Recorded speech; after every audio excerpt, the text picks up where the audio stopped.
गांव के चाउमीन। गांव में चाउमीन का चलन अभी अच्छे से नहीं आया था, लेकिन सुरेश शहर से चाउमीन बनाना सीखकर गांव में ठेला लगाता है। अरे ये केचुआ है क्या भैया? कैसे खाया जाता है? अरे नहीं नहीं, ये चाउमीन है। चाउमीन शहर में खाया जाता है। कितने की दे रहे हो सुरेश? 10 रुपए की प्लेट भरकर। तभी वहां शहर से पढ़ा एक लड़का आता है। जरा एक प्लेट चाउमीन तो देना। सुरेश उसे चाउमीन देता है। उसे चाउमीन खाता देख गांव वाले भी उससे चाउमीन ले लेते हैं और खाने लगते हैं। अरे वाह सुरेश भैया, कमाल की बनाए हो। 2 प्लेट मेरे बच्चों के लिए भी पैक कर दो। बस फिर क्या था, सुरेश का ठेला लगता है और चाउमीन खरीदने वालों की लाइन लग जाती है।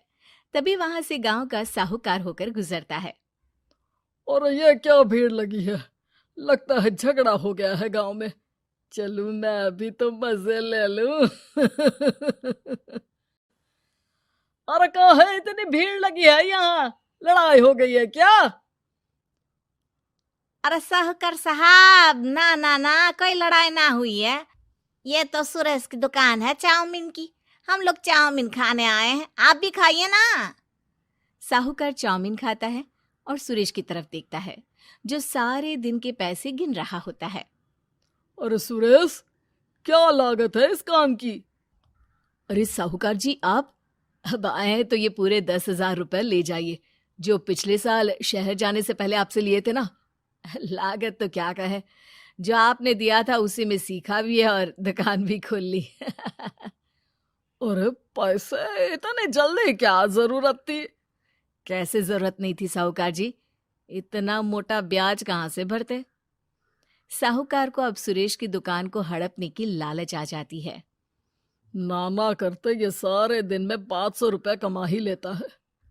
अरे गांव में ये ऐसे ही कमाता रहा तो कहीं ब्याज का काम ना शुरू कर दे। अरे भैया, कोई ना कोई जुगाड़ तो करना पड़ेगा। अब साहूकार घर आ जाता है और अपनी बीवी को सारी बात बताता है।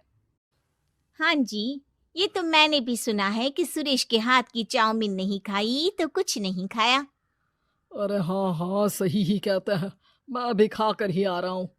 अरे भाग्यवान है, कितना अच्छा हो ना अगर वो पैसा हम लोगों को मिल जाए। क्यों? हैं? हाँ, वो तो है, लेकिन कैसे? हम लोगों को तो चाउमीन बनाना आता ही नहीं है। साहूकार और उसकी बीवी अब रोज चुपके से सुरेश के घर जाते हैं और खिड़की से उसे चाउमीन बनाते देखते। अब क्या था, दोनों को चाउमीन बनाना आ जाता है। फिर एक रोज, और सुरेंद्र, तुझे साहूकारनी ने बुलाया था। बोल रही थी कि बेटे के जन्मदिन में 10 किलो चाउमीन का ऑर्डर देना है। बना दोगे ना? अरे हाँ हाँ साहूकार जी, मैं जरूर बना दूंगा। कब देना है घर में 10 किलो चाउमीन? अरे वो तो तू घर आकर बता कर लेना, मैं नहीं बता पाऊंगा। ठीक है, शाम को काम निपटा कर आ जाता हूँ। सुरेश साहूकार के घर जाता है, लेकिन वहां मियाँ बीवी मिलकर उसे बंधक बना लेते हैं। अरे मुझे क्यों बांध रखा है? मुझे छोड़ दो। आज से तेरा ठेला मैं लगाऊंगा और बहुत सारे पैसे कमाऊंगा। साहूकार एक आदमी को सुरेश की निगरानी में लगा देता है और वहां से चला जाता है। अगले दिन, अरे साहूकार जी, आप कब से चाउमीन बेचने लगे और अपना ये सुरेश कहाँ गया? और वो तो शहर गया है। उसका कोई काम निकल आया था। बोल रहा था कि जब तक वो ना आए तब तक मैं ही उसके ठेले का काम कर दूं। पैसे भी तो बहुत उधार ले रखे थे उसने। लगता है कर्जा भरने के डर से भाग गया है। अरे पर वो तो बोल रहा था कि उसने सारा कर्जा उतार दिया है, और वो क्यों भागेगा? इतना तो कमा रहा था। अरे मुझे क्या पता। अरे चाउमीन खाना है तो बोलो, नहीं तो भागो यहाँ से।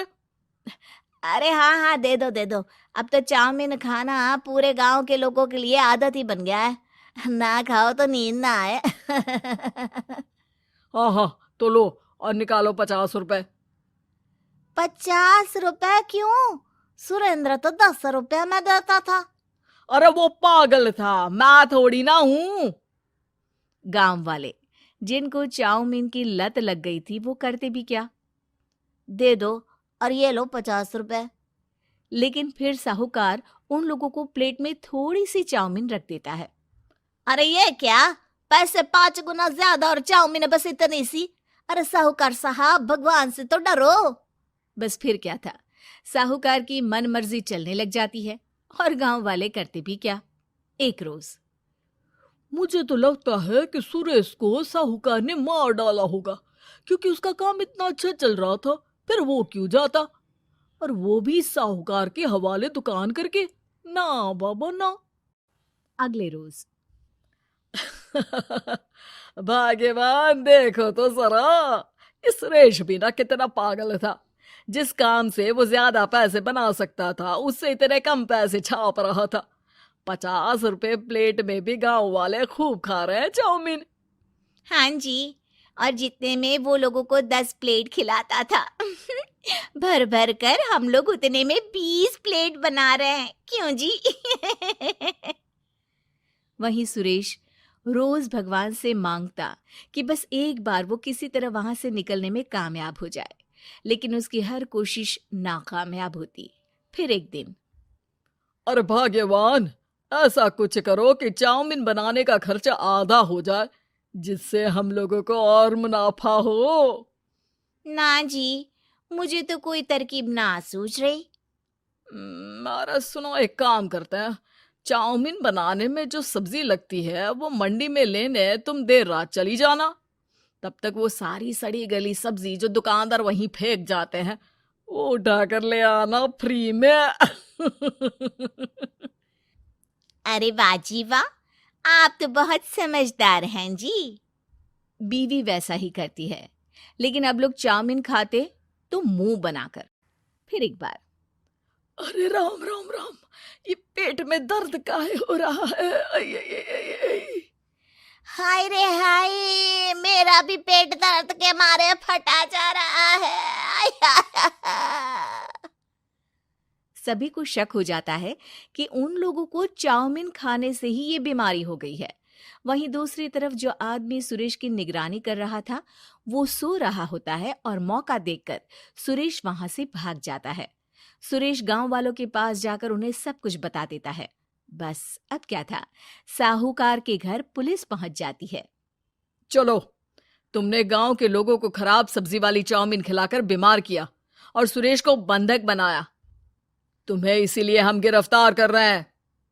साहूकार को पुलिस ले जाती है और फिर अगले दिन से सुरेश का ठेला गांव के बाजार में लग जाता है, जहां अब पहले से ज्यादा भीड़ होती है।